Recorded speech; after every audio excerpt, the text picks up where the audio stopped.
Is your music too complicated? Should it be simpler? Are you making your job harder than it needs to be? And is it fear that we're hiding behind by making our music more complex? That's what we're going to talk about today on the Music Production Podcast.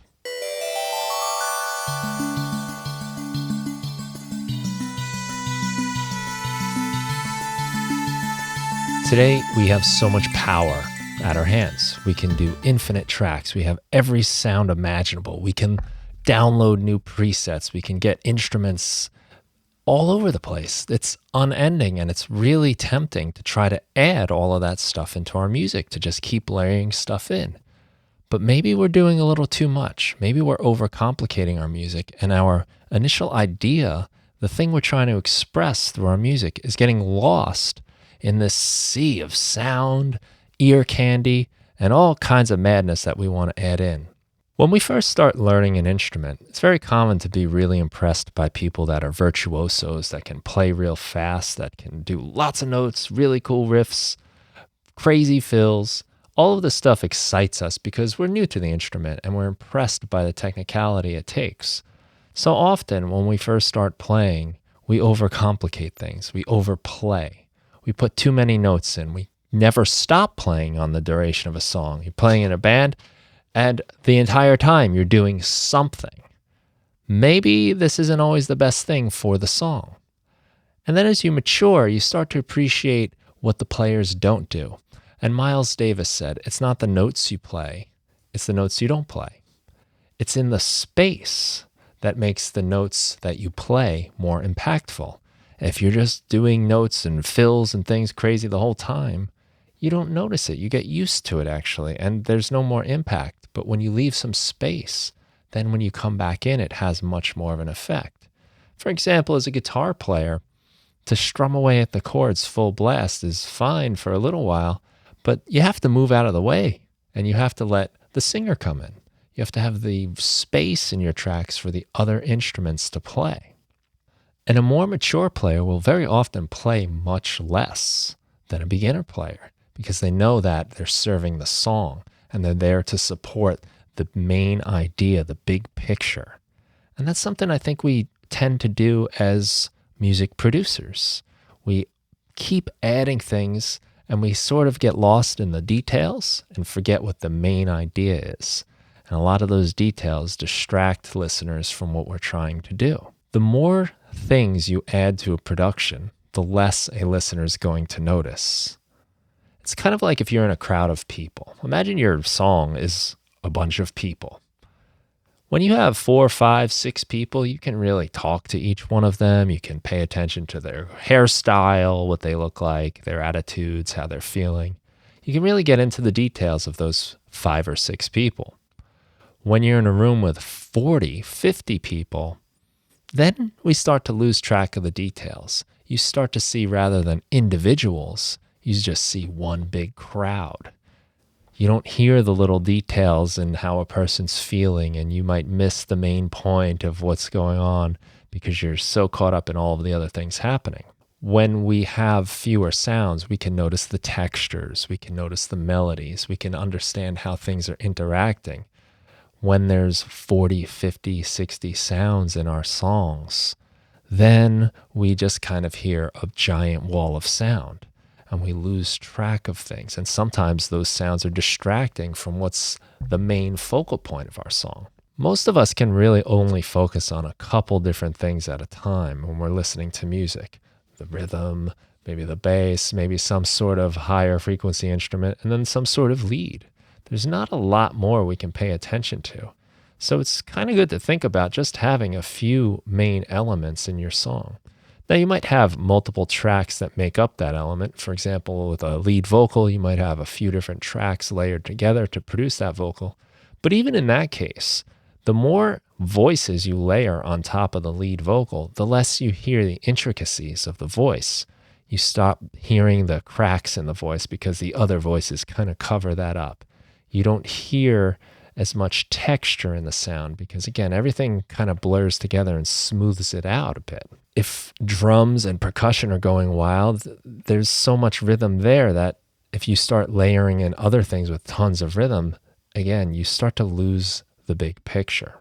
I think we do this because we get so intimately involved with our music. We know every little thing that's going to happen, and we're listening to our tracks over and over again. There's no more surprise. So we want to add new things in. We want a little twinkly sound over here, and we want some kind of swooshy thing happening under there. And after this happens, this is going to happen. And at the same time as this movement in the vocal, we're going to have something else do something right next to it. And it's because maybe we're getting a little bored of our song. Maybe we're getting too familiar with it, but we think we need to keep throwing stuff in there to keep it exciting. But if we dial that back a little bit, the listeners can really pay attention to our ideas and notice them as they unfold in real time. It's the curse of the music producer. We never get to hear our songs for the first time. We only hear them as they're in stages of development and evolution, and we're building things and building things. By the time we actually finish our tracks and listen to them, we've heard them hundreds of times. So it's no wonder the tendency is to add things so that each time we listen, there's something else for us to pick out and pay attention to. But for a person that's hearing your track for the first time, all of this extra stuff might be too distracting. Try to do interesting things with just a few elements in your song. Again, I think 4 or 5 is like enough. If you have a vocal traveling up in the melody, maybe have one of the other parts move down. Have them contrast each other. Sometimes maybe they might work together. You might do call and response, where one thing makes a little statement and then something answers it, rather than all of that stuff happening at the same time. Then you have some interplay with your sounds, and it keeps the thread going where you hear something like, say, the vocal, and then when the vocal rests, maybe something else happens. But to do it while the vocal's happening is going to distract from the vocal. We also hide behind effects quite a lot. I'm so guilty of this with my vocals. It's mostly because I'm insecure about them. So in order to kind of hide the quality of my singing, I'll cover it in effects. I'll drench it in reverb. There'll be delays, distortions. I'll double them. I'll triple them. I'll add harmonies. I'll put other instruments playing along with them. And really what I'm doing is I'm kind of afraid of my voice standing out on its own. But again, in reality, that's what the listener is going to be paying attention to. And the more you put things in the way, the harder it is for them to tell what's going on. When you're using effects, try to be a little more judicious with them. Use them for effect. They don't have to be on a sound the whole time. You might automate them on or off, or fade the effect in, fade it out after a while.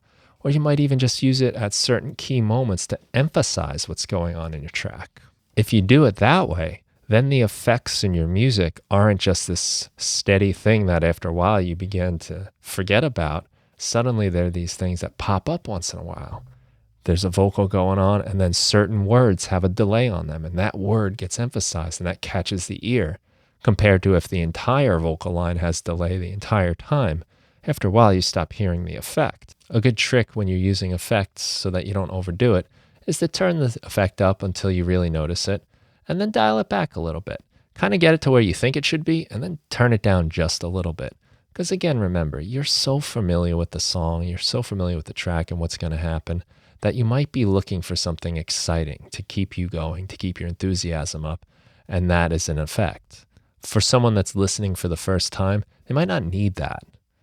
Just the sound itself might be good enough. So you might be overcompensating for your own familiarity of the track by adding these effects. When I'm working on a track, I'll often try to make it sound like a complete production at every stage of the production. What I mean by this is if I start with some drums, for instance, I'll make a beat and it'll be so full, I'll compress it, I'll put effects on it, EQ, maybe a little distortion, and I get my drum beat to sound really complete and full so that it's pretty much interesting to listen to on its own. This is a mistake because most likely I'm adding stuff on top of my drums. So I don't want my drums taking up the entire frequency spectrum and maxing out my master fader at 0 dB. I want to have space and room for other stuff. And we often think about headroom in terms of volume, but I think we can also think about it in terms of effects and frequencies, and that we don't want to take up all the space with just one sound. But when I'm working on a song, I want it to sound awesome the whole time. I want it to be fun to listen to the entire way through. Now, no one's ever going to listen to my songs with just the drums. That's just not how it ever gets presented. So I'd be wise to not go ahead with those sounds and those effects until later, until I have the other elements in, because then I can hear how it's coming out and I can hear what the progression is like. This way I have space for my other sounds. If I overdo it on the drums before I add anything else in, I might not have enough room in my mix for those other sounds. And it's also important to allow your imperfections to come through once in a while. This is where we get character and personality in our music. It's really easy to quantize everything perfectly to the grid. We can auto-tune everything so it's right in pitch. We can cut out little breaths in the voice. We can remove little squeaks in the guitars. We can take all of these little details, the little hiss that your analog synthesizer makes. We can edit that out and clean it up. But if we do that, we kind of edit out the life. There's a point where you start taking away from your song too much by trying to clean it up. Sure, there are certain things that will help your song sound better, but pay attention to the stuff that actually adds something, that makes it a little more exciting, that makes it sound like somebody's there, that there are people doing this, that it's not just some perfect, clean piece of music. Allowing our imperfections to go in there can help connect with the listeners because you sound like a real person. The drums sound like they were played by somebody. The way the groove might drag a little bit, your finger drumming was a little off, can be the very thing that gives the whole beat a groove and a feel. Pay attention for that. Don't just go to edit it right away because you might be a little uncomfortable with the performance. Sometimes a performance that's not quite on is exactly what a song calls for. It's a good idea to pay attention to what people say when you play them your music, especially untrained musicians, people that are not musical, people that are just music listeners.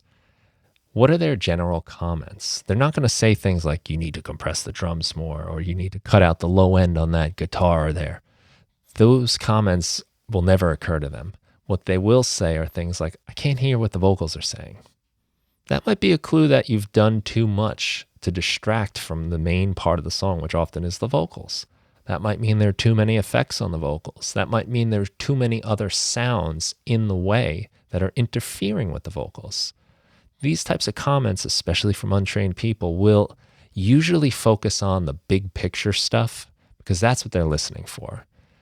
Us producers are paying attention to lots of little details, the ear candy stuff, the little subtle automations perhaps, but we should turn to people that are not producers to get a nice big picture, bird's eye view of what's going on in our music. Another big place I see problems in my own work and the work of others is we want to be clever with everything we do. We want to have interesting melodies, interesting chord progressions. We want to use things that are surprising and challenging to the ear. And sometimes that takes away from our music. Sometimes it's nice, but don't be afraid to be simple. Have the confidence not to be clever, to just go for what you're trying to communicate and ask yourself if it's really adding or not. Because there's a pretty good chance that you might be trying to do something fancy that really doesn't need to be there. You might have seen a tutorial that has some fancy new technique that you can play around with in your song that might actually just be distracting from what's actually supposed to be paid attention to. We might be taking away from the main point of the song because we're trying to just impress other producers. Not a good thing to do. And that's really based on a fear. It's an insecurity type of thing. And insecurity is a big part of making music. It's going to be there. We're going to question ourselves all the time. It's just a matter of fact. And we need to understand that that's going to come up. But we don't want to give in and then overcomplicate things so that it ruins our music. One of the nice things about not overcomplicating your music is it makes your job easier in the end. With fewer tracks, with fewer elements in your mix, there's less mixing to do. You don't have to fit stuff in as much. And you can give things the attention they deserve. You can let those sounds be large in the mix because there's not a lot of other things happening. The paradox of recording music and producing music is that you have a finite space, headroom, right? We can only get so loud. We can only put so many things into our mix until everything else starts sounding smaller. In the real world, you can just keep adding stuff and it gets louder and louder and louder. There's no end to it. But in a recording, you only have so much space to work within. So we want to let things have the space to breathe.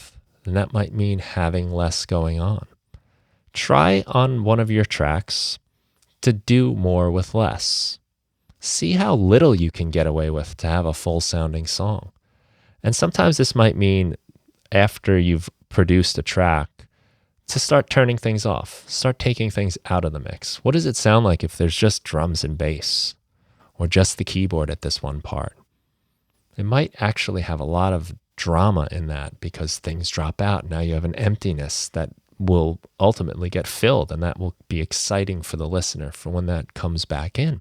A lot of the best ideas are actually very simple. It's a lot of small, simple things woven together that creates complexity. See if you can do less with more and try not to overcomplicate your music. Be okay with making it simple and digestible, because ultimately a listener is only going to give it a couple seconds. And if they don't have the main idea, if it doesn't catch them right away, if they're lost in confusion because they can't even tell what's going on in your song, they're going to skip it for the next one. I hope that helps a little bit. This is something I've struggled with forever. Ever since I've had recording equipment, I've wanted to add more and add more. And now that we have computers that can do it, the temptation to just keep producing and keep adding stuff is huge. And I think it's a reason I don't finish as much music, because I always say to myself, well, I could probably add another sound in there. I could do a little more here. I could do a little more there. Often to my surprise, when I take that stuff out, when I mute those tracks, when I turn those effects off, the end product is better. It's more focused, and the thing I'm trying to communicate is clearer. So see if you can do less with more, and try not to overcomplicate your music, and have fun. Thanks for listening, and have a great day.